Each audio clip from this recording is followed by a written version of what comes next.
नमस्कार मित्रों, उमंग क्लासेज में आपका स्वागत है।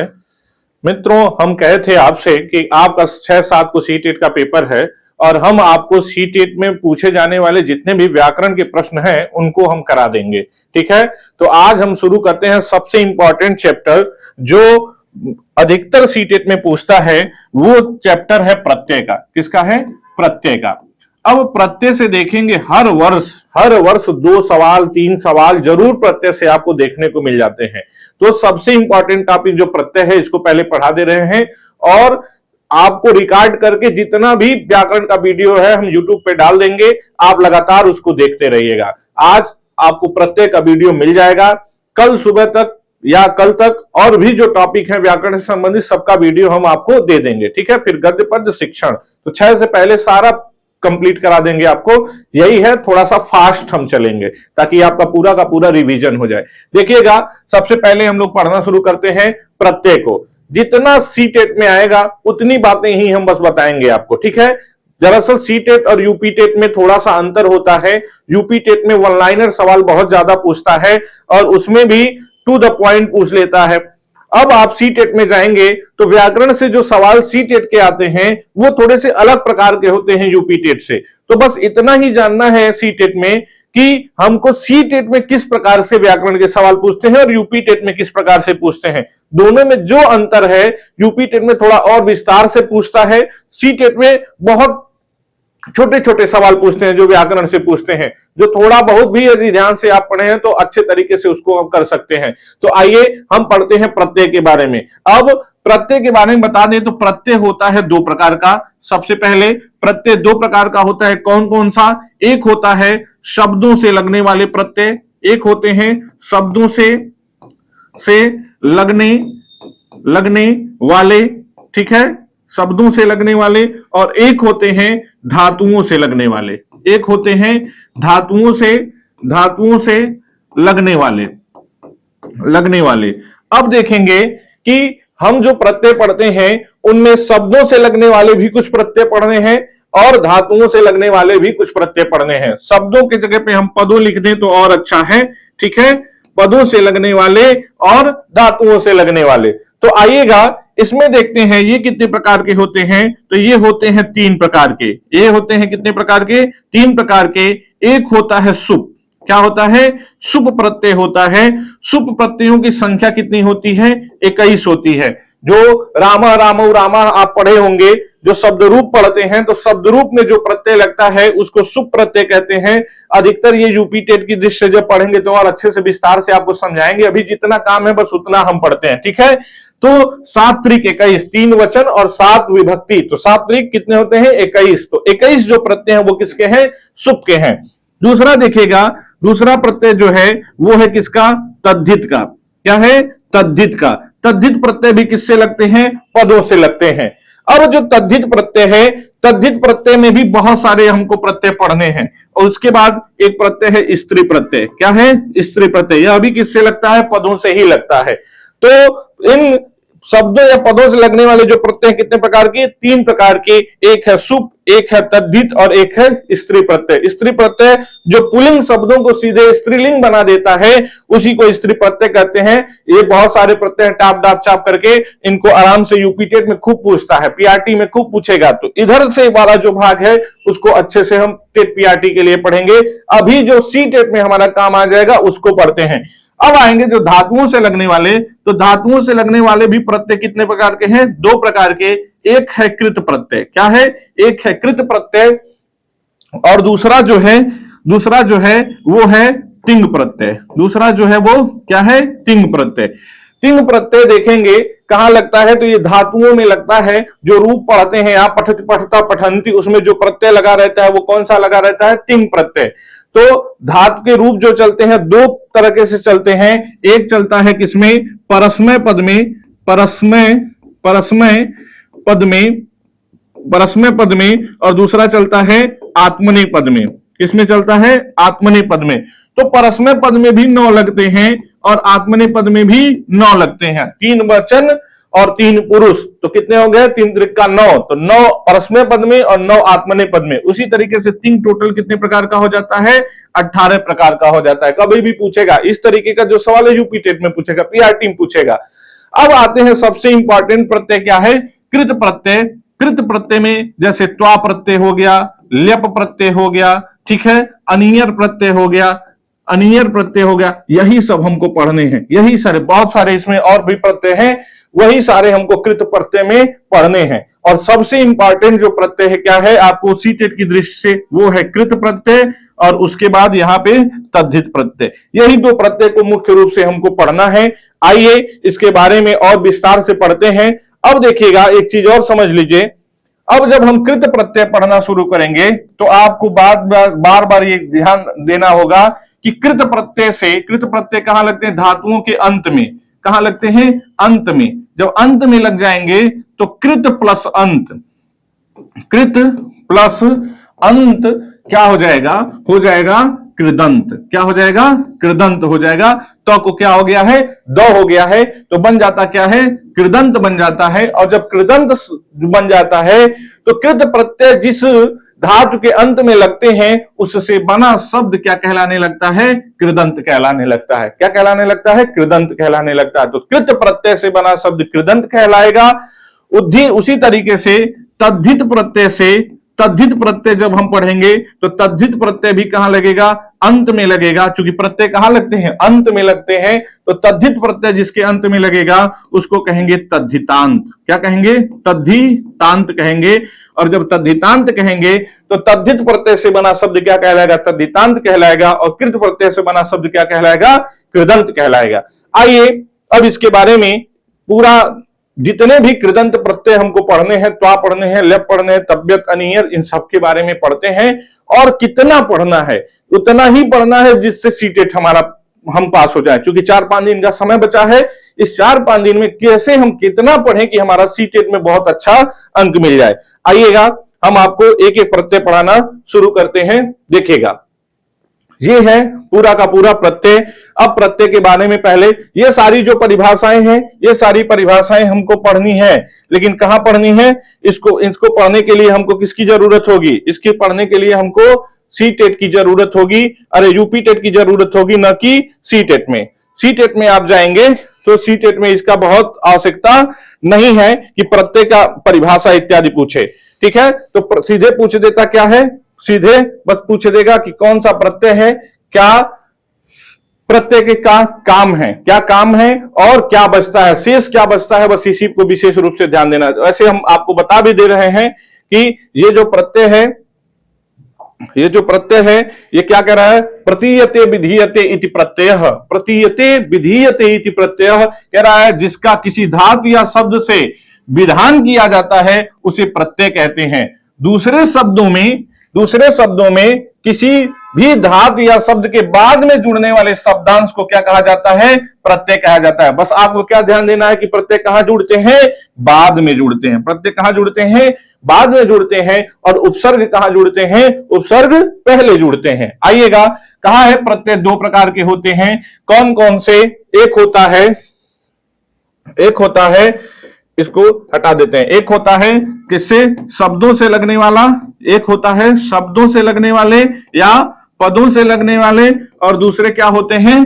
दूसरे होते हैं धातुओं से लगने वाले। किससे लगने वाले? धातुओं से लगने वाले। ठीक है, अब शब्दों से लगने वाला अलग है, धातुओं से लगने वाला अलग है। अभी हमको मुख्य रूप से क्या पढ़ना है? धातुओं से लगने वाले प्रत्ययों को पढ़ना है। आइए आपको दिखाते हैं कि इसमें से धातुओं से लगने वाले जो प्रत्यय हैं, आपको बताए थे धातु से लगने वाले प्रत्ययों में सबसे मुख्य रूप से हमको क्या पढ़ना है? एक है कृत और एक है तिंग प्रत्यय। एक है कृत प्रत्यय और एक कौन सा प्रत्यय है? तिंग प्रत्यय है। तो कृत प्रत्यय में आप देखेंगे कि कृत प्रत्यय में ही बहुत सारे प्रत्यय हैं। एक है त्वा, एक है ल्यप, ठीक है, एक है तब्यत, तो बहुत सारे जो प्रत्यय हैं। आइए इन्हीं को एक एक को पढ़ते हैं और ध्यान देते हैं क्या शेष बचेगा। ठीक है, क्योंकि सबसे ज्यादा यही पूछता है कि इन प्रत्ययों में क्या शेष बच रहा है, क्या शेष बच रहा है, यही सबसे ज्यादा पूछता है। तो आइए देखते हैं, एक एक को पढ़ना हम लोग शुरू करते हैं। देखिएगा, त्वा प्रत्यय है। सबसे पहले देखते हैं कौन सा प्रत्यय, त्वा प्रत्यय। तो त्वा प्रत्यय जो है वो कह रहा है त्वा प्रत्यय कर के अर्थ में है। त्वा प्रत्यय किस अर्थ में आता है, कर के। तो जिसके अंत में लगेगा त्वा उसका अर्थ आएगा क्या, करके। जैसे क्री धातु से त्वा तो क्या बन गया, कृत्वा।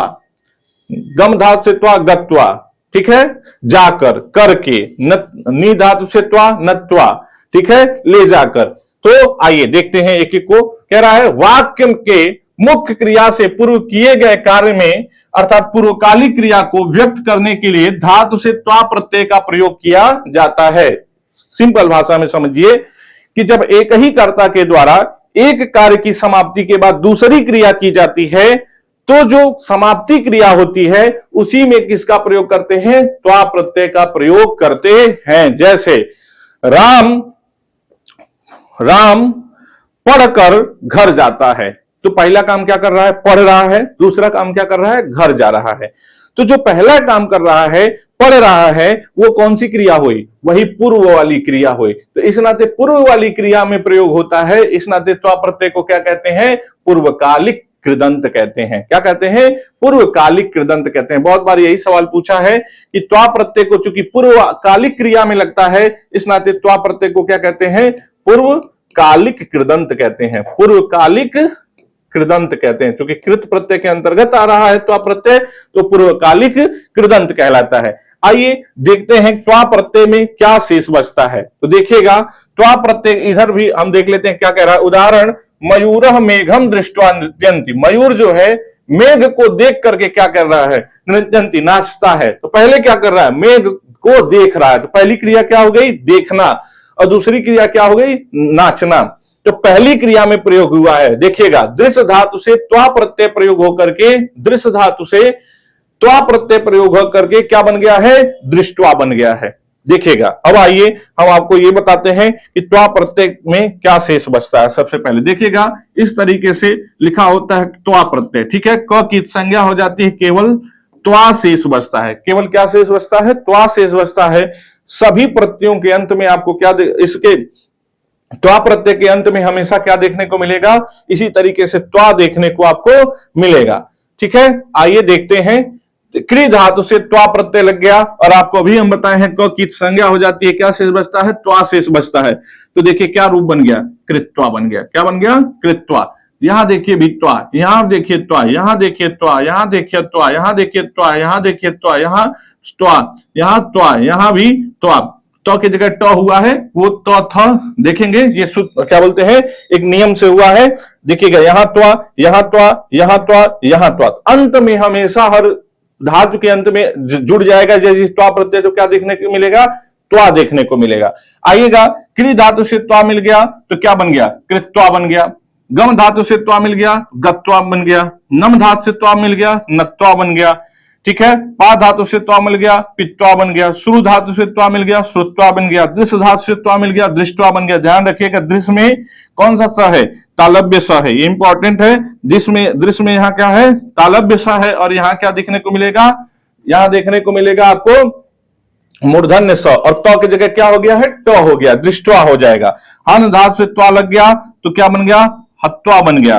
पृक्ष धातु से त्वा लग गया, क्या बन गया, पृष्ठवा बन गया। ठीक है, त्यज धातु से त्वा लग गया, त्यक्त्वा बन गया। स्पृश धातु से त्वा लग गया, स्पृष्टवा बन गया। ज्ञा धातु से त्वा लग गया, ज्ञात्वा बन गया। पठ धातु से त्वा लग गया, पठित्वा बन गया। पत धातु से त्वा लग गया, पतित्वा बन गया। पुज धातु से त्वा लग गया, पुजित्वा बन गया। बस सबके अंत में ऐसे त्वा त्वा देखने को मिलेगा। परीक्षा में इतना सिंपल सवाल पूछता है, जैसे पूछ देगा पठित्वा में कौन सा प्रत्यय लगा हुआ है, पठित्वा में कौन सा प्रत्यय लगा हुआ है। और एक भी बार यदि आप देखे हैं कि कौन सा प्रत्यय वृत्यय होता है, तो प्रत्यय आपको पता ही है, लास्ट में लगता है। त्वा दिख रहा है, तुरंत ऑप्शन में मार के चले जाइए कौन सा प्रत्यय, त्वा प्रत्यय। ठीक है, यदि कभी पूछे, बहुत पहले पूछा हुआ भी है कि त्वा प्रत्यय किस क्रिया में लगता है, तो त्वा प्रत्यय किस क्रिया में लगता है, पूर्वकालिक क्रिया में लगता है, पूर्वकालिक क्रिया में लगता है। यदि ये पूछे कि त्वा प्रत्यय को और किस नाम से जानते हैं, तो कह देंगे पूर्वकालिक कृदंत के नाम से जानते हैं, क्योंकि पहली क्रिया में लगता है, इस नाते पूर्वकालिक कृदंत कहते हैं। और लास्ट में त्वा दिख रहा है, कुछ सोचने की जरूरत ही नहीं है, त्वा प्रत्यय मार करके आगे बढ़ जाइए। आइएगा इसके आगे देखते हैं कौन सा प्रत्यय है। ठीक है, त्वा प्रत्यय हो गया। अब आगे इसके देखते हैं कौन सा प्रत्यय है। तो आगे देखते हैं त्वा के बाद कौन सा प्रत्यय आपको देखने को मिल रहा है, लेप प्रत्यय देखने को मिल रहा है। त्वा के बाद लेप प्रत्यय देखने को मिल रहा है। आइए लेप प्रत्यय के बारे में जानते हैं कि लेप प्रत्यय क्या है। तो त्वा की जगह ये ध्यान रखिएगा, त्वा प्रत्यय भी पूर्वकालिक कृदंत में होता है और लेप प्रत्यय भी पूर्वकालिक कृदंत में होता है। पहली क्रिया में त्वा भी प्रयोग होता है, पहली क्रिया में लेप भी प्रयोग होता है। बस अंतर क्या है कि यदि धातु से पूर्व, यदि धातु से पूर्व में क्या दिखने लगे, उपसर्ग दिखने लगे, धातु से पूर्व में उपसर्ग दिखने लगे, तो त्वा की जगह हम क्या प्रयोग करने लगते हैं, लेप प्रत्यय का प्रयोग करने लगते हैं। पहले धातु से पूर्व यदि उपसर्ग दिखने लगे तो क्या इसका प्रयोग कर देते हैं, तो बाद में लेप प्रत्यय का प्रयोग करते हैं, तब त्वा प्रत्यय का प्रयोग नहीं करते हैं। और लेप प्रत्यय में प और ल की संज्ञा हो जाती है, केवल य शेष बचता है। केवल क्या शेष बचता है, य शेष बचता है, केवल यह शेष बचता है। तो आप देखेंगे जब केवल यह शेष बचेगा तो देखिएगा, हम आपको बताएं कि लेप प्रत्यय में केवल क्या शेष बचेगा, लेप में पहले तो क्या मिलेगा, बीच में आपको धातु मिलेगा, धातु से पहले क्या मिलेगा, उपसर्ग मिलेगा, और उपसर्ग धातु के बाद में क्या मिलेगा, लेप प्रत्यय मिलेगा, और लेप प्रत्यय में ल और प की संज्ञा हो जाती है, केवल क्या शेष बचता है, य, और आगे आपको कोई न कोई उपसर्ग दिखेगा। उपसर्गों की संख्या संस्कृत में कितनी होती है, 22 होती है, उस 22 उपसर्गों में कोई न कोई उपसर्ग दिखेगा। आइए देखते हैं कौन सा उपसर्ग और कौन सी धातु है और किस तरीके से लेप प्रत्यय लगा हुआ। लेप प्रत्यय परीक्षा में सीटेट के बहुत ज्यादा पूछा हुआ है, अधिकतर 2-3 ईयर के अंदर ही देखेंगे तो कई बार पूछा हुआ है लेप प्रत्यय। ठीक है, इसको एक बार पढ़ लेते हैं। पूर्वकालिक क्रिया के अर्थ में लेप प्रत्यय का प्रयोग होता है जहां पर धातु से पूर्व कोई उपसर्ग लगा होता है। यही बात कह रहे थे ना कि धातु से पूर्व क्या दिखेगा, आपको उपसर्ग दिखेगा, और यह अभी किस क्रिया में प्रयोग होगा, पूर्वकालिक क्रिया में प्रयोग होगा। वहां कत्वा के स्थान पर लेप प्रत्यय का प्रयोग किया जाता है। हम कहे ना कि जब धातु से पूर्व उपसर्ग दिखेगा तो त्वा प्रत्यय की जगह किसका प्रयोग करने लगेंगे, लेप प्रत्यय का प्रयोग करने लगेंगे। लेप प्रत्यांत शब्द भी अव्यय होते हैं, जैसे त्वा प्रत्यांत शब्द भी क्या है, अव्यय है, उसी तरीके से लेप प्रत्यांत शब्द भी क्या है, अव्यय है। अव्यय वे शब्द होते हैं जिनके धातु रूप इत्यादि नहीं चलते हैं। ठीक है, आप देखेंगे इनके रूप में भी परिवर्तन नहीं होता है, सामने लिख भी दिया है, इनके रूप इत्यादि में परिवर्तन नहीं होता है, जैसा लग के बन गया वैसा का वैसा ही बना रहेगा। अब देखिए यहां है नम धातु, कौन सी धातु है, नम धातु, और यहां आपको उपसर्ग दिख रहा है। देखिएगा ये क्या है, ये है धातु, और ये क्या है, ये है उपसर्ग। अब जो धातु से पूर्व उपसर्ग दिखने लगेगा तो त्वा की जगह क्या प्रयोग कर दिए, लेप प्रत्यय का प्रयोग कर दिए, और बन गया क्या, प्रणम धन लेप, क्या बन गया, प्रणम में बन गया, न को क्या हो गया है, ड़ हो गया है, क्या बन गया, प्रणम में बन गया। उसी तरीके से विज्ञा धन लेप क्या बन गया, विज्ञाय। देखिएगा लेप प्रत्यय में प ल की संज्ञा हो जाती है, लास्ट में य दिखने लगता है, लास्ट में क्या दिखता है, य दिखेगा, और आगे उपसर्ग दिखेगा, आगे उपसर्ग दिखेगा, तो तुरंत समझ जाइए कौन सा प्रत्यय है, लेप प्रत्यय है। तो प्रणम धन लेप क्या बन गया, प्रणम्य। विज्ञा धन लेप क्या बन गया, विज्ञाय। आगम धन लेप क्या बन गया, आगत्य। आदा धन लेप क्या बन गया, आदाय।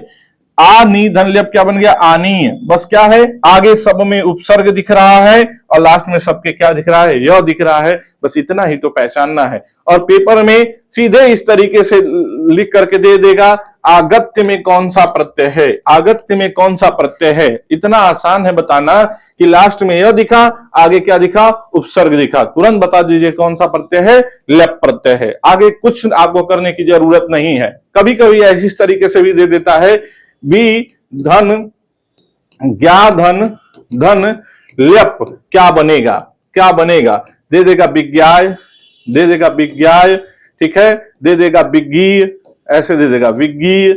ठीक है, इस तरीके से भी ऑप्शन बना देगा 4 ठो, तो आप तुरंत बता दीजिए विज्ञा धनलप क्या बनता है, विज्ञाय बनता है। तो एक दो बार देखे रहेंगे, पढ़े रहेंगे तो बहुत आसान है प्रत्यय, और बहुत आसानी से प्रत्यय का सवाल सीटेट में सही कर सकते हैं आप। आगे देखिएगा इसी तरीके से विस्मृत धनलप क्या बन गया, विस्मृत्य बन गया। विजी धनलप क्या बन गया, विजित्य बन गया। उत डी धनलप क्या बन गया, उड्डीय बन गया। उपक्री धनलप क्या बन गया, उपकृत्य बन गया। और कभी कभी तो आपको पता ही नहीं होता उपसर्ग कितने होते हैं, तो उपसर्ग कितने होते हैं, 22 होते हैं। उन 22 उपसर्गों को यदि आप पढ़ लेंगे, परपरा अपसमानु अवनिर्णित दुसदूर ऐसे ही होते हैं, 22 को पढ़ा देंगे, उनको भी एक बार पढ़ लीजिएगा ताकि पता चलने लगे आपको कि उपसर्ग कौन कौन से होते हैं। नहीं पता चले उपसर्ग वो होता नहीं है और आप उसके साथ दांत जोड़ करके एक ठुल्ला प्रत्यय लगा करके बना देंगे तो और गलती हो जाएगा। तो थोड़ा सा एक 10 मिनट का चैप्टर है उपसर्ग, आप चाहेंगे तो 10 मिनट में उपसर्ग अपना पढ़ करके एक बार क्लियर कर लेंगे कि कौन कौन से उपसर्ग होते हैं। आइए आगे बढ़ते हैं और आगे देखते हैं कि क्या कह रहा है। कौन सा प्रत्यय है, तुमुन प्रत्यय है। देखिएगा आगे कौन सा प्रत्यय है, तुमुन प्रत्यय। तुमुन प्रत्यय के बारे में जानते हैं कि तुमुन प्रत्यय क्या होता है। कह रहा है निमित्तार्थक। निमित्तार्थक मतलब निमित्त के लिए। निमित्त किससे कैसे पता चलता है, जब आपको वाक्य में के लिए दिखने लगेगा तो आपको क्या पता चलने लगेगा, निमित्त पता चलने लगेगा। तो जब भी तुमुन प्रत्यय आएगा तो देखिए लिखा है ना, के लिए अर्थात क्रिया को करने के लिए, इस अर्थ में धातु के साथ तुमुन प्रत्यय का प्रयोग किया जाता है जब दो क्रियापदों का कर्ता एक होता है तथा एक क्रिया दूसरे क्रिया का क्या होती है, प्रयोजन या निमित्त होती है। तो निमित्तार्थक क्रियापद में किस प्रत्यय का प्रयोग करते हैं, तुमुन प्रत्यय का प्रयोग करते हैं। ये भी नहीं पूछेगा आपसे कि निमित्तार्थक में करते हैं कि कहां करते हैं, बस किस धातु से तुमुन प्रत्यय लगा तो क्या बन गया, क्या बचा शेष, यही आपको जानना है। तुमुन प्रत्यय में देखिएगा इस तरीके से लिखा जाता है तुमुन, और तुमुन प्रत्यय में न की संज्ञा हो जाती है, केवल क्या शेष बचता है, तुम शेष बचता है। तो सारे जब धातु के अंत में ये लगेगा तो आपको लास्ट में तुम जरूर देखने को मिलेगा। जैसे देखिएगा यह है पठितुम, क्या है, पठितुम। सुरेश पठितुम विद्यालयम गच्छति, सुरेश पढ़ने के लिए विद्यालय जाता है। तो तुमुन प्रत्यय लग गया तो अर्थ क्या आ गया, के लिए आ गया। के लिए अर्थ आ गया, इसी से पता चल रहा है कि ये क्या बता रहा है, निमित्त बता रहा है। किस निमित्त विद्यालय जाता है, पढ़ने के लिए विद्यालय जाता है।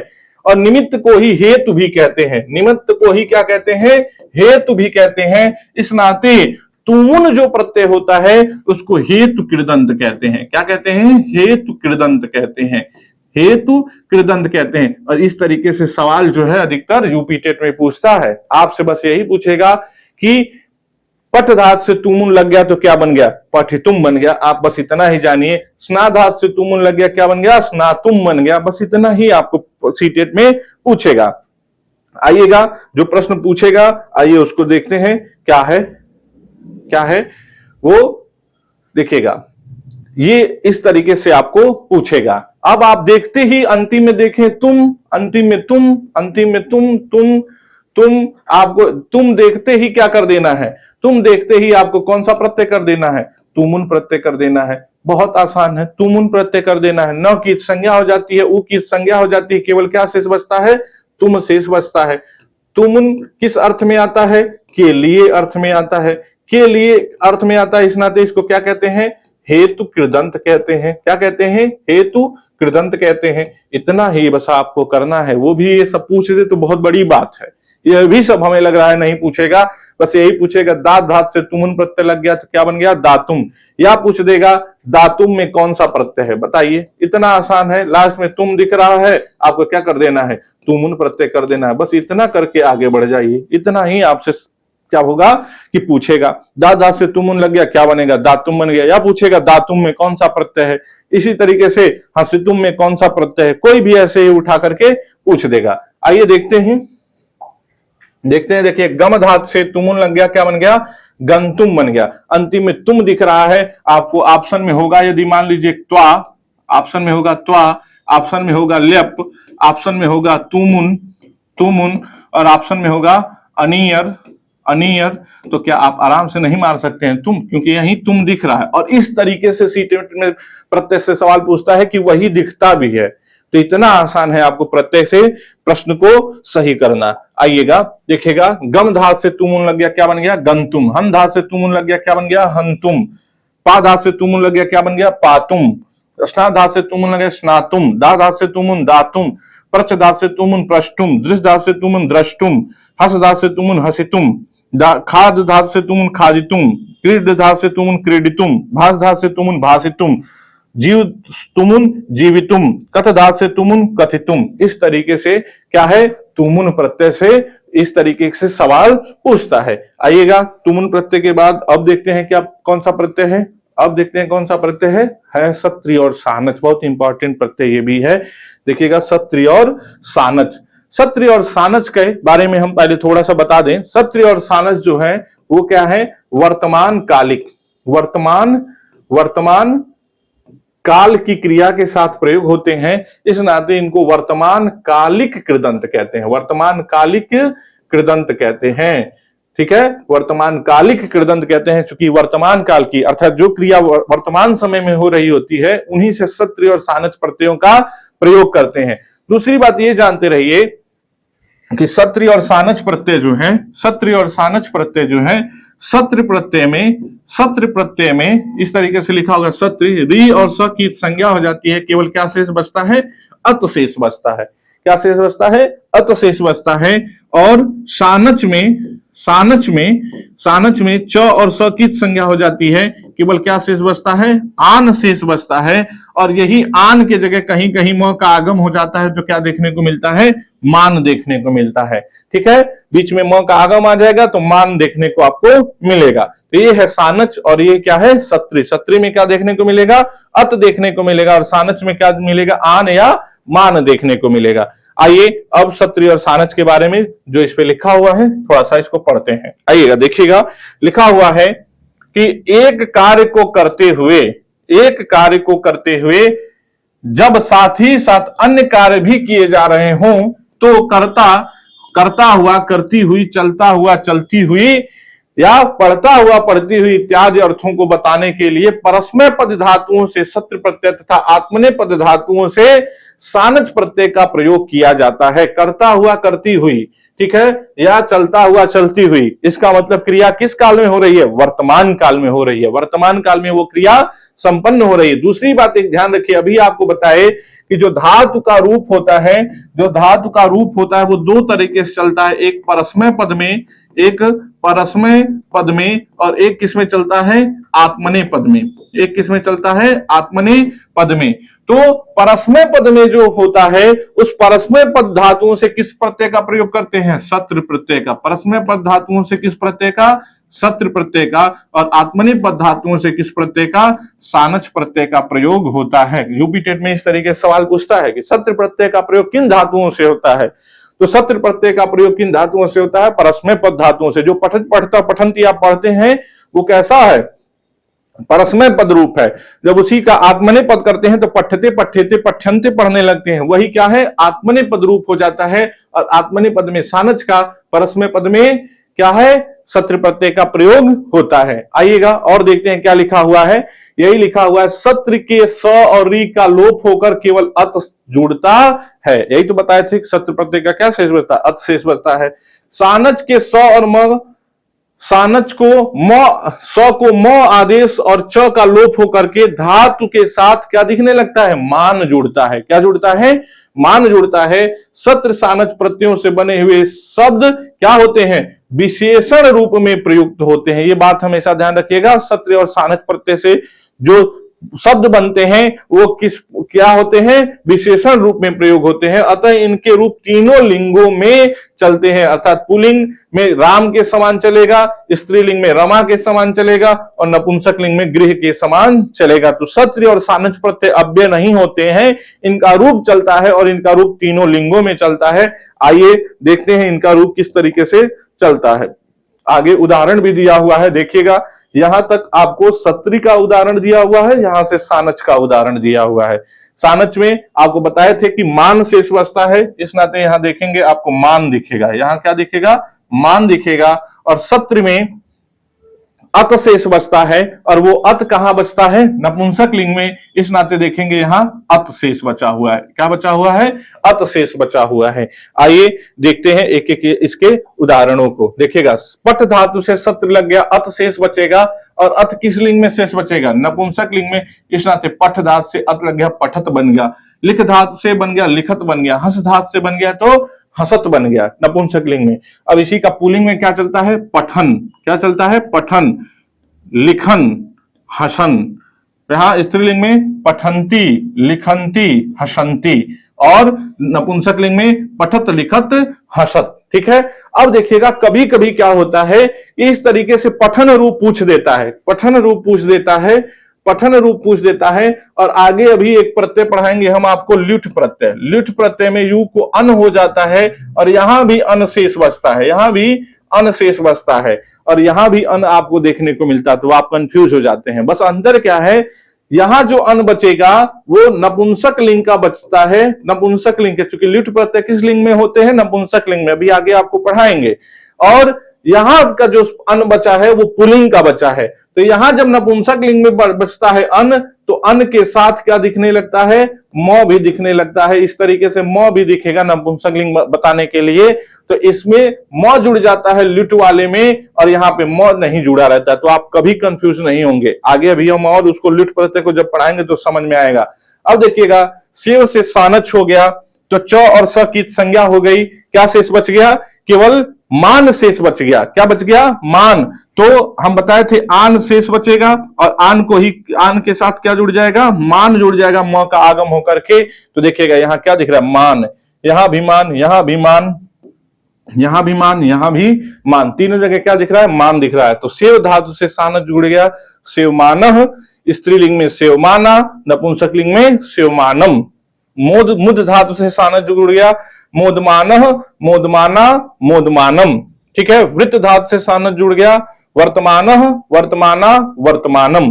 तो आगे देखिए कहा है, वाक्य में प्रयोग करते हुए सत्र सानच प्रत्यांश शब्दों में उसी लिंग, विभक्ति और वचन का क्या होता है? प्रयोग होता है। जिस लिंग, विभक्ति तथा वचन का क्या होता है? विशेष्य होता है। क्योंकि जिस लिंग और वचन का विशेष्य होगा, उसी लिंग और वचन का क्या प्रयोग करेंगे? विशेषण का भी प्रयोग करेंगे। और इसका प्रयोग किस तरीके से होता है? विशेषण की तरह होता है। इन सब चीजों को हम आपको सी टेट में बहुत अच्छे, यूपी टेट में बहुत अच्छे से समझाएंगे। बस यहां जानिए क्या शेष बचता है, क्या बनता है, क्या शेष बचता है, क्या बनता है। तो सत्र का क्या शेष बचता है? अत शेष बचता है। तो आपको दिखने लगेगा पठत, लिखत, हसत की तरह। और सानच में आन शेष बचता है, तो आपको दिखेगा सेवमान, सेवमाना, अरे मोदमान और वर्तमान। तो आन आन आपको यहां दिखने लगेगा, म का आगम हो जाता है। अभी सी टेट में बस इतना काम चलाइए। ठीक है। जब यूपी टेट की दृष्टि से पढ़ेंगे तो ये सारी चीजें और भी अच्छे से आपको बताएंगे। क्योंकि काम नहीं है, जितना काम है, अभी 4 दिन हमारा पेपर है, तो जितना काम है पहले उतना पढ़ लेते हैं, फिर उसके बाद विद्वान बनते रहेंगे। आइएगा आगे देखिए, इसी का और भी बहुत सारे उदाहरण दे दिया है। देखिएगा, सत्र प्रत्यय से यहां क्या बन गया? गम धातु से सत्र लग गया, गक्षत हो गया, जाता हुआ। यहां क्या हुआ? पश्यत हो गया, देखता हुआ। देखिएगा, पश्य धातु से पश्यत नहीं बनता है, धातु होती है दृश्य, दृश्य को पश्य आदेश हो जाता है, तो क्या बनेगा? यहां पश्यत। आपको दृश्य धातु से सत्र लगेगा, क्या बनेगा? पश्यत बनेगा। बहुत इंपॉर्टेंट है, ये भूल जाता है अधिकतर। पा धातु से सत्र लग गया तो क्या बन गया? पिबत बन गया। भू धातु से सत्र लग गया, क्या बन गया? भवत बन गया। पच धातु से सत्र लग गया, पचत बन गया। तो सब में अत अत आपको दिख रहा है। और जब इसी को पुल्लिंग, स्त्रीलिंग, नपुंसक लिंग में लगा देंगे तो ये सारी चीजें कहां दिखेंगी आपको? नपुंसक लिंग में दिखेंगी। पुल्लिंग में क्या दिखेगा? अन अन दिखेगा, और यहां दिखेगा स्त्रीलिंग में अंति अंति आपको दिखेगा। तो इसी का तीनों लिंगों में रूप चल जाता है। अब जब सानच होता है तो सानच में आपको बताए थे आन बचता है, और आन की जगह क्या हो जाता है? मान हो जाता है। तो देखिए सारे जगहों पे क्या दिख रहा है? मान दिख रहा है। और मान दिखने के साथ साथ अब देखिएगा, यहां पर यज धातु से लगा हुआ है सानच प्रत्यय, तो यजमान। यहां लब धातु से लभमान। ठीक है। यहां सह धातु से सहमान, यहां जन धातु से जयमान, और सी धातु से सयान बन गया है। ठीक है। सी धातु से तो क्या बन गया है? सयान बन गया है। अब इसी का स्त्रीलिंग में क्या बन गया है? यजमाना, यजमाना, लभमाना, समाना, जायमाना, शयाना। ठीक है। इसी का नपुंसक लिंग में क्या बन गया है, यजमानम, लभमानम, सहमानम और याजमानम, शयानम। लेकिन आपको मान मान जरूर देखने को बीच में मिलेगा। तो मान मान यदि देखने को मिले तो समझ जाइएगा कौन सा प्रत्यय है, सानच प्रत्यय है। कौन सा प्रत्यय है, सानच प्रत्यय है। आइए आगे बढ़ते हैं, इसके बाद देखते हैं कौन सा प्रत्यय है, त प्रत्यय।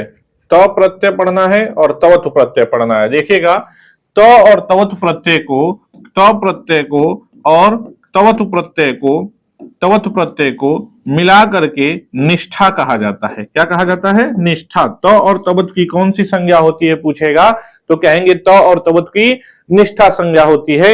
इन दोनों प्रत्ययों का नाम क्या है, निष्ठा नाम है। देखिएगा एक चीज कि त प्रत्यय का केवल त शेष बचता है। पुल्लिंग में तह, स्त्रीलिंग में ता और नपुंसक लिंग में तम बचता है। तह ता तम देखने को मिलता है। उसी तरीके से तवतु प्रत्यय है, तवतु प्रत्यय का उ और क की संज्ञा हो जाती है, तवत शेष बचता है। तो क्या है, तवत अंतिम में देखने को मिलता है तवत प्रत्यय का। आइएगा देखते हैं त प्रत्यय के बारे में। देखिएगा गम धातु से त प्रत्यय लग गया, क्या बन गया, गतः। स्त्रीलिंग में गता और नपुंसक लिंग में गतम। इसके बारे में बहुत सारी चीजें लिखी हुई हैं, लेकिन ये सीटेट में बहुत कम पूछता है। तो बहुत कम क्या, नहीं के बराबर ही पूछता है। देखिएगा इसको भी बता देते हैं। क्री धातु से तवतु लग गया। क्री और तवतु प्रत्यय जो होते हैं किस काल में होते हैं, भूतकाल में होते हैं। जैसे सत्र और सानच पढ़ाए थे, किस काल में होते हैं, वर्तमान काल में प्रयोग किए जाते हैं। उसी तरीके से त और तवत किस काल में प्रयोग किए जाते हैं, भूतकाल में प्रयोग किए जाते हैं। त का क्या शेष बचता है, त शेष बचता है। तवत का क्या शेष बचता है, तवत शेष बचता है। यही सारी चीजें बता रहे थे, यही सारी चीजें इसमें भी बताया हुआ है। देखिएगा त प्रत्यय कर्मवाच्य और भाववाच्य में प्रयोग किए जाते हैं। ये यूपी टेट की दृष्टि से इस तरीके के सवाल पूछते हैं। देखिएगा वाच्य तीन प्रकार का होता है, एक होता है कर्तृवाच्य, एक होता है कर्मवाच्य और एक होता है भाववाच्य। तो जो त प्रत्यय है वो किसमें प्रयोग होता है, कर्मवाच्य और भाववाच्य में प्रयोग होता है। और कर्तृवाच्य में जो है तवतु प्रत्यय का हम क्या करते हैं, प्रयोग करते हैं। यही चीज आगे भी अभी लिखा मिलेगा। तवतु प्रत्यय का प्रयोग किस वाच्य में करते हैं, कर्तृवाच्य में तवतु प्रत्यय का प्रयोग करते हैं। इसका रूप किसमें चलता है, तीनों लिंगों में चलता है। राम की तरह पुल्लिंग में, स्त्रीलिंग में किसकी तरह, रमा की तरह, और नपुंसक लिंग में गृह की तरह इसका क्या चलता है, रूप चलता है। वही देखिए गम धातु से त लग गया। तह प्रत्यय का क्या, त प्रत्यय का तह शेष बचता है। तो देखिएगा गतः, पुल्लिंग में तह दिखेगा, स्त्रीलिंग में ता दिखेगा, नपुंसक लिंग में तम दिखेगा। तो क्री धातु से त प्रत्यय का त शेष बचता है, गतः, गता, गतम। उसी तरीके से क्री धातु से त लग गया, क्रीतः, क्रीता, क्रीतम। उसी तरीके से पा धातु से त लग गया, पीतः, पीता, पीतम। श्रु धातु से त लग गया, श्रुतः, श्रुता, श्रुतम। क्रीड धातु से तह लग गया, क्रीतः, क्रीता, क्रीतम। बस इतना आसान है कि आपको पहचानना क्या है कि तह तह तह दिख रहा है तो आप समझ जाइएगा कौन सा प्रत्यय है, त प्रत्यय है। और त प्रत्यय मारिए और आगे बढ़ जाइए। यदि आपको लास्ट में तवत दिख रहा है, तवत दिख रहा है तो समझ जाइएगा कौन सा प्रत्यय है, तवतु प्रत्यय है। तवतु ऐसे देखिएगा, तवतु प्रत्यय है, तवतु प्रत्यय है। और क और त की संज्ञा हुई है, इसी नाते क्या दिख रहा है, तवत दिख रहा है। इस नाते तवतु प्रत्यय करिए और आगे बढ़ जाइए। आगे देखते हैं, आगे देखिएगा, आइएगा आगे इसमें देखते हैं और कौन सा प्रत्यय है। तो यही बताया है, देखिएगा देखिएगा गम धातु से त लग गया, वही फिर रिपीट हो गया है। इसके जगह तवत होना चाहिए था। तो तवत के बारे में बता दे रहे हैं आपको कि जैसे क्री धातु से तवतु प्रत्यय लग गया, ठीक है, तवतु प्रत्यय लग गया तो उ की और क की संज्ञा हो जाएगी। क्री धातु से तवतु का क्या शेष बचेगा, तवत शेष बचेगा। तो क्या बन जाएगा, कृतवत बन जाएगा, कृतवत बन जाएगा। इस तरीके से तवत आपको देखने को मिलेगा। तवत देखने को मिलेगा तो कौन सा प्रत्यय है, तवतु प्रत्यय है, कृतवत। और इसी का कृतवत, कृतवत दिखेगा, ठीक है, और कृतवती, और फिर क्या दिखेगा, कृतवान दिखेगा, कृतवान दिखेगा। देखिएगा कृतवत कहां दिखेगा, नपुंसक लिंग में। कृतवती कहां दिखेगा? स्त्रीलिंग में। और कृतवान कहां दिखेगा? पुल्लिंग में। इसी तरीके से कृतवत, कृतवती, कृतवान। तो ध्यान रखिएगा, यदि आपको तवत इस तरीके से देखने को मिल रहा है तो समझ जाइएगा कौन सा प्रत्यय है? तवत प्रत्यय है, तवत प्रत्यय है। और यदि तह देखने को मिल रहा है, ता देखने को मिल रहा है, और जैसे गतः, गता और गतम देखने को मिला, तम देखने को मिल रहा है, तो समझ जाइएगा कौन सा प्रत्यय है? त प्रत्यय है। कौन सा प्रत्यय है? त प्रत्यय है। आइए आगे बढ़ते हैं और अगला प्रत्यय देखते हैं कौन सा प्रत्यय है। अगला प्रत्यय देखते हैं तब्यत और अनियर। दो प्रत्यय है, एक तब्यत है और एक अनियर है। दोनों बहुत इंपॉर्टेंट है। देखिएगा, तब्यत प्रत्यय में इस तरीके से लिखा होगा तब्यत, और तब्यत प्रत्यय में तब्य शेष बचता है। क्या शेष बचता है? तब्य शेष बचता है। तो एक ध्यान रखिएगा कि तब्यत प्रत्यय का क्या शेष बचता है? तब्य शेष बचता है। और लास्ट में आपको क्या दिखेगा? तब्य तब्य देखने को मिलेगा। ठीक है। और यदि अनियर है, यदि अनियर प्रत्यय है, अनियर प्रत्यय है, तो आपको लास्ट में क्या देखने को मिलेगा? अनीय देखने को मिलेगा। अनीय देखने को मिलेगा। और कितना आसान हो जाएगा, यदि अनीय दिख रहा है तो अनियर लगा दीजिए, तब्यत का तब्य दिख रहा है तो तब्यत लगा दीजिए। इतना ही करके आप आंसर लगा सकते हैं। ठीक है। देखिएगा आगे, देखिएगा यहां लिखा गम धात से तब्यत प्रत्यय लग करके, तो आपको बताए ना, त की संज्ञा हो जाती है, क्या शेष बचता है? तब्य दिखता है। तब्य देखिए, सब में तब्य दिख रहा है, सब में तब्य दिख रहा है, सब में। अब यहां से अनियर शुरू हो गया, तब में तब्य दिख रहा है, तो कितना आसान है, लास्ट में तब्य दिखे आप प्रत्यय कर दीजिए तब्यत, सही हो गया। इतना आसान सवाल सी टेट में पूछता है। लेकिन हम कहां घबराते हैं? जब यूपी टेट में वन लाइनर सवाल पूछने लगता है कि इसी तरीके से इसके बीच बीच का कोई चीज पूछने लगता है, तब हमको समस्या होती है। देखिएगा, बहुत आसानी से ढूंढ करके आप सी टेट में प्रत्यय से सवाल सही कर सकते हैं। गम धात से तब्यत लग गया, गंतव्य। पट धात से तब्यत लग गया, पठितव्य। हंस धात से तब्यत लग गया, हसितव्य। रक्ष धात से तब्यत लग गया, रक्षितव्य। जी धात से तब्यत लग गया, जेतव्य। दा धात से तब्यत लग गया, दातव्य। क्री धात से तब्यत लग गया, कर्तव्य। दृष्ट धात से तब्यत लग गया, दृष्टव्य। गम धात से, अब यहां देखिए, तब्यत हो गया, तब्यत का क्या शेष बचा? तब्य शेष बचा। और अनियर का क्या शेष बचेगा? अनीय शेष बचेगा। अब आइए देखते हैं अनियर प्रत्यय के उदाहरण। अनियर में देखिएगा, गम धात से अनियर लग गया, गमनीय बन गया। गमनीय यहां इस तरीके से लग गया। ठीक है, गमनीय बन गया, गमनीय बन गया।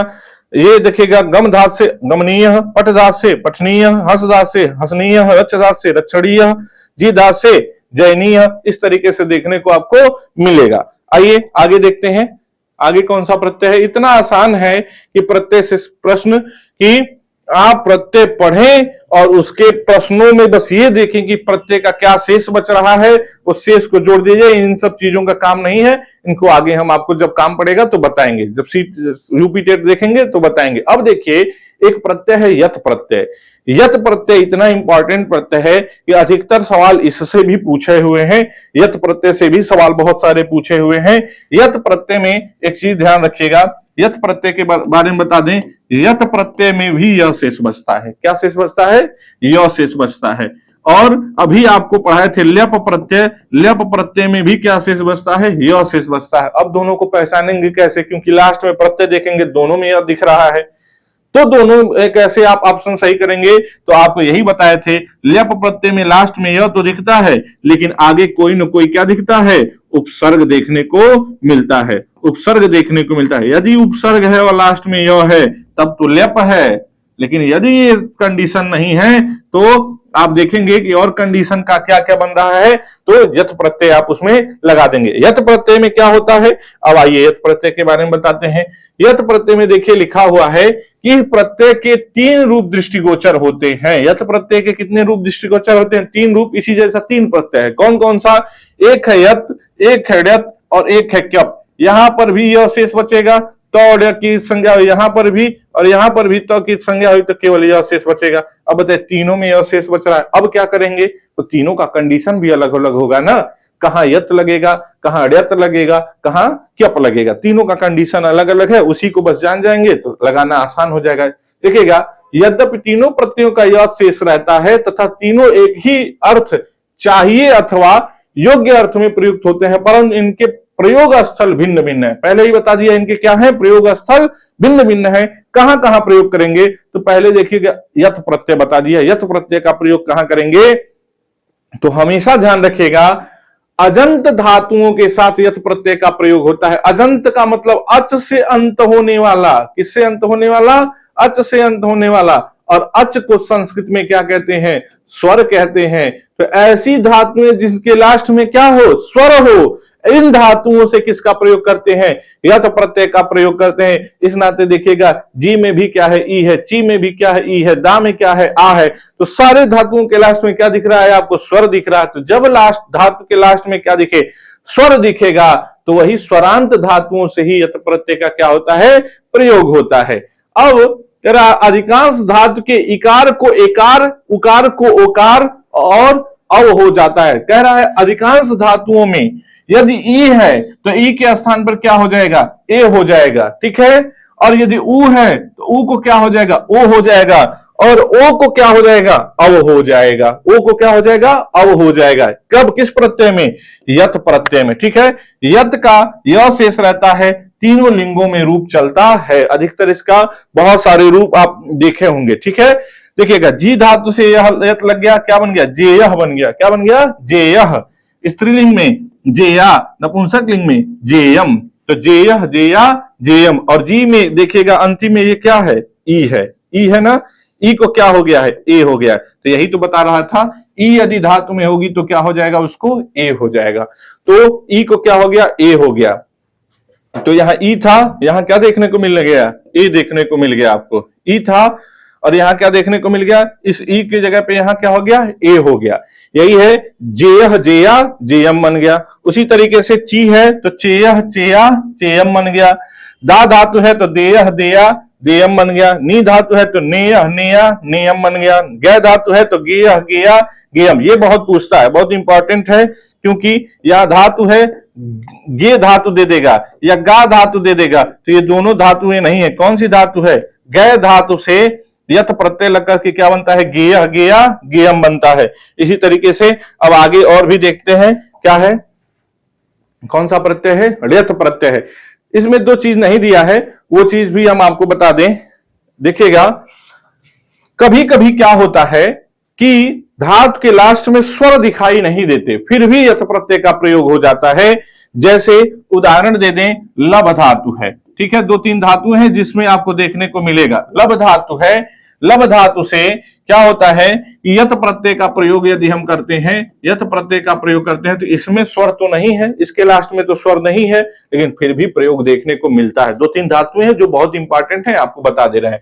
लब धातु से यथ प्रत्यय हो गया तो बनता है लभ्यः, लभ्यः, लभ्या, लभ्या और लभ्यम। लभ्यः, लभ्या, लभ्यम। इसको अलग से हम आपको बता दे रहे हैं। आइए देखते हैं। दो तीन धातुएं हैं जो बहुत इंपॉर्टेंट हैं, उनको आप पढ़ लीजिएगा। ठीक है। देखिएगा, लब धातु है। लब धातु है, यथ प्रत्यय लग करके क्या बन गया है? लभ्य, लभ्या, लभ्यम बन गया है। इसी तरीके से आप देखेंगे,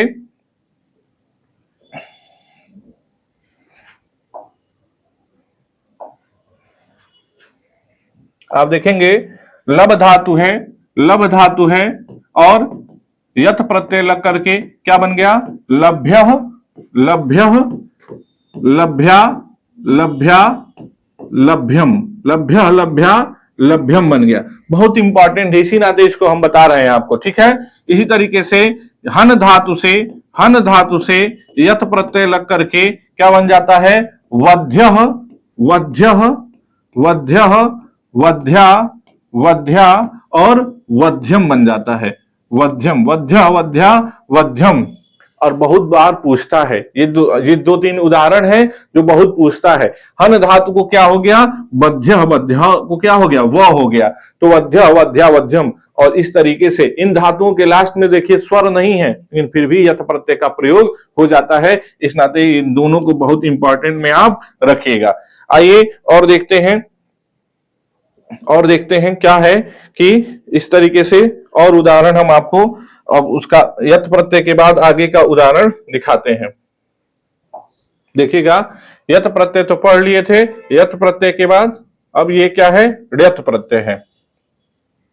यथ प्रत्यय के बाद ये कौन सा प्रत्यय है? ये वाला पढ़ लिए थे।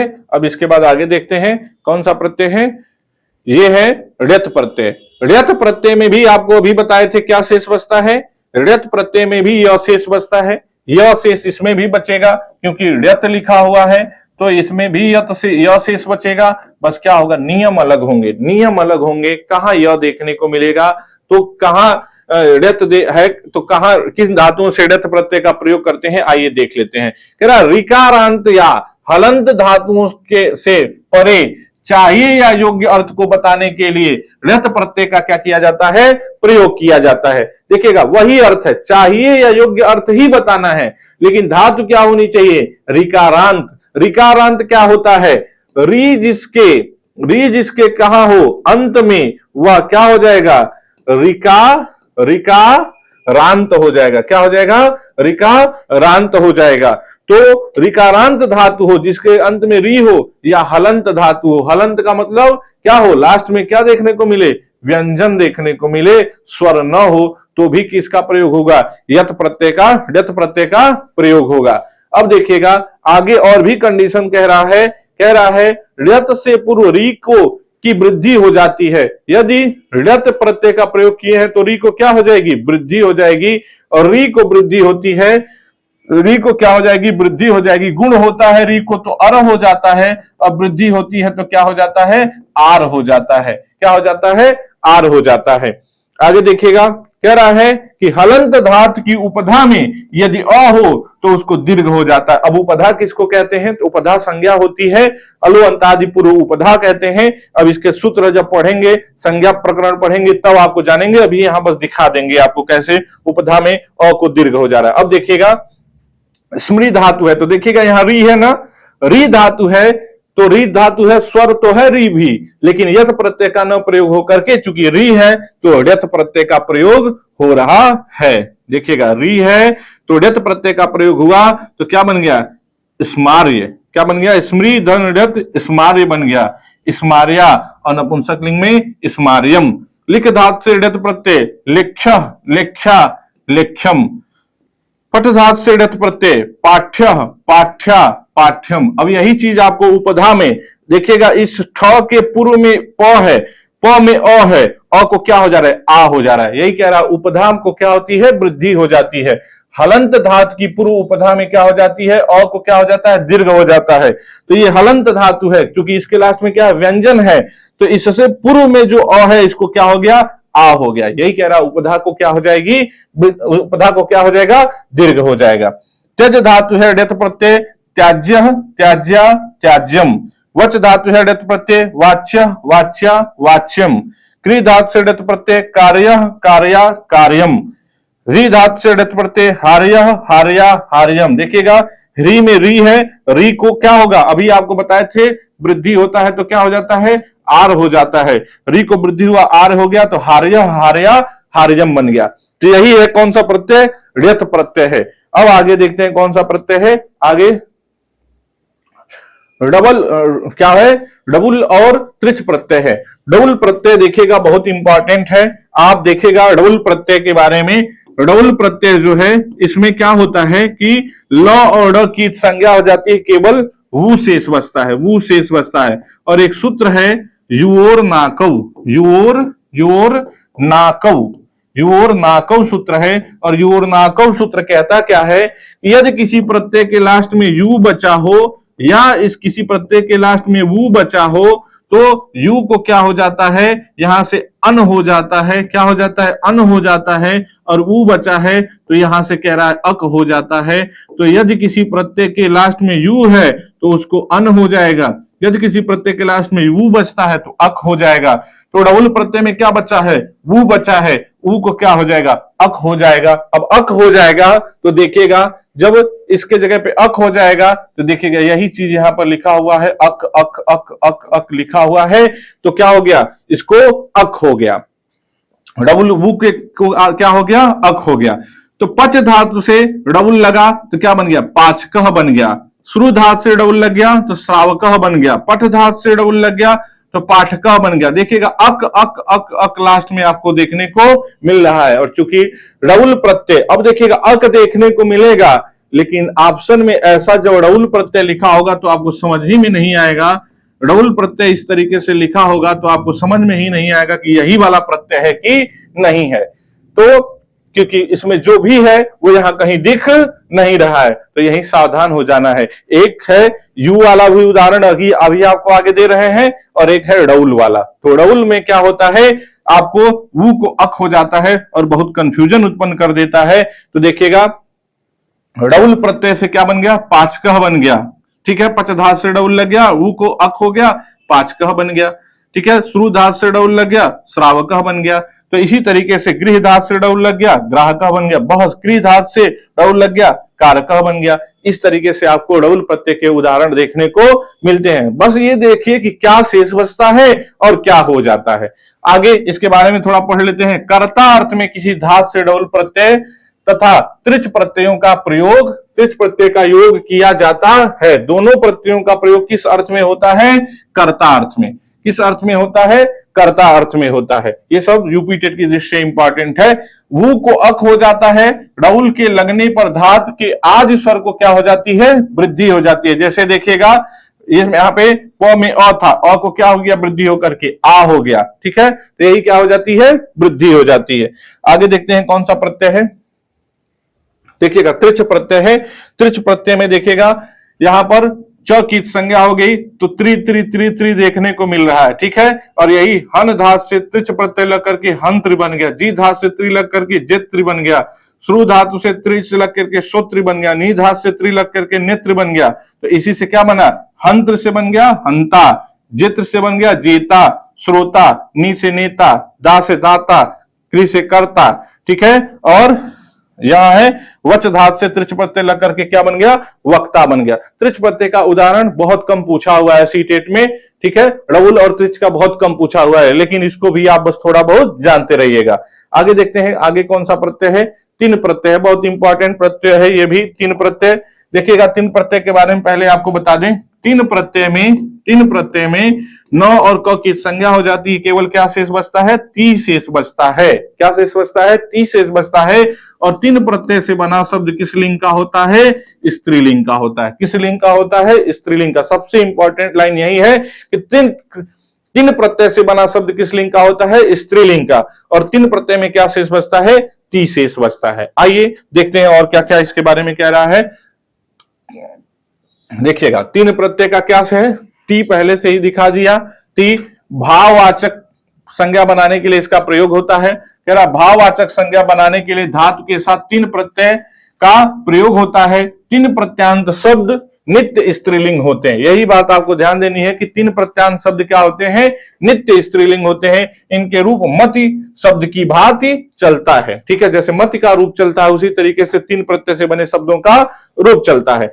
जैसे श्रु धात से तीन लग गया, कह न की संज्ञा हो जाएगी, क की संज्ञा होगी, ती हो गया, श्रुति ही बन गया। भी धात से ती लग गया, भीति ही बन गया। क्री धात से ती लग गया, कृति बन गया। भक्ति ही, मति ही, बुद्धि ही, उक्ति ही, प्राप्ति ही, श्रुति ही। देखिएगा, सब में ती ती ती ती दिख रहा है, बस इतना ही पहचानना है। और ये सारे के सारे शब्द किस लिंग के हैं, स्त्रीलिंग के हैं। किस लिंग के हैं, स्त्रीलिंग के। क्योंकि ज्यादा हो गया, आज एक ही वीडियो में हम चाह रहे हैं कि पूरा प्रत्यय आपको बता दें कि प्रत्यय में क्या शेष बचता है और कैसे रूप चलता है। ठीक है, देखिएगा आगे इसके बाद कौन सा प्रत्यय है, आगे बहुत इंपॉर्टेंट प्रत्यय है। देखिएगा, ल्युट प्रत्यय, यह भी बहुत इंपॉर्टेंट है। अब यही बता रहे थे कि ल्युट प्रत्यय में क्या होता है, ट की संज्ञा हो जाती है, ल की संज्ञा हो जाती है। यू को अभी बताए थे, सूत्र क्या है, युवोर युवोर नाकौ, युवोर नाकौ। और ये कहता क्या है, बू को क्या हो जाए, यू को क्या हो जाए, यहां अन कहता है, तो यू को क्या हो जाए, अन हो जाए। अब देखिएगा, यू को अन हो जाए, जैसे तीन प्रत्यय स्त्रीलिंग का होता है, वैसे ल्युट प्रत्यय किस लिंग का होता है, नपुंसक लिंग का होता है। किस लिंग का, ल्युट प्रत्यय से बने शब्द किस लिंग के होते हैं, नपुंसक लिंग के होते हैं। आइए इसके उदाहरण देखते हैं। देखिएगा, भाववाचक संज्ञा बनाने के लिए धात से ल्युट प्रत्यय का और यू को क्या हो जाता है, अन हो जाता है, प्रत्यय का प्रयोग किया जाता है। इस प्रत्यय के अंत को धातु के साथ जोड़ा जाता है। लुट प्रत्यांत शब्द नपुंसक लिंग में होते हैं। इनके रूप फल शब्द के रूप की तरह चलते हैं, जैसे फलम फले फलानी, उसी तरीके से लुट प्रत्यय के रूप भी चलेंगे। ठीक है, देखिएगा, भू धात से लुट लग गया, ट की संज्ञा हो गई, ल की संज्ञा हो गई, यू बचा, भू धात से और यू बचा, यू को क्या हो जाएगा, अन हो जाएगा, क्या बन गया, भावनम बन गया। यू को ओ हुआ, ओ को औ हो गया, क्या बन गया? भव बन गया। और लुट को अन हो गया तो अन हो गया। और फल की तरह रूप चलता है, चूंकि फलम बनेगा, उसी तरीके से क्या बन गया? भवनम बन गया। पा धात से लुट लग गया, पानम बन गया। शुरू धात से लुट लग गया, श्रवणम बन गया। ठीक है। गम धात से लुट लग गया, गमनम बन गया। तो अन अन तो दिख रहा है, और फलम की तरह क्या दिख रहा है? लास्ट में म भी दिख रहा है, चूंकि रूप किसके तरह चलता है? अभी बताया ना, फल के समान चलेगा। देखिएगा, पट धात से लुट लग गया, पठनम बन गया। लिख धात से लुट लग गया, लेखनम बन गया। हन धात से लुट लग गया, हननम बन गया। दा धात से लुट लग गया, दानम बन गया। ग्रह धात से लुट लग गया, ग्रहणम बन गया। यज धात से लुट लग गया, यजनम बन गया। सेव धात से लुट लग गया, सेवनम बन गया। अन भी दिखा और फलम की तरह म भी दिखा। और इस सारे के सारे रूप किस लिंग के हैं? नपुंसक लिंग के हैं। क्यों नपुंसक लिंग के हैं? क्योंकि लुट प्रत्यय किस लिंग में होता है? नपुंसक लिंग में ही प्रयोग किया जाता है, क्योंकि लुट प्रत्यय से बने शब्द नपुंसक लिंग के होते हैं। ठीक है, आगे देखते हैं, आगे कौन सा प्रत्यय है। तो यहीं तक था, लुट प्रत्यय तक था। और बाकी इसके बाद जो प्रत्यय है वो तद्धित के प्रत्यय हैं।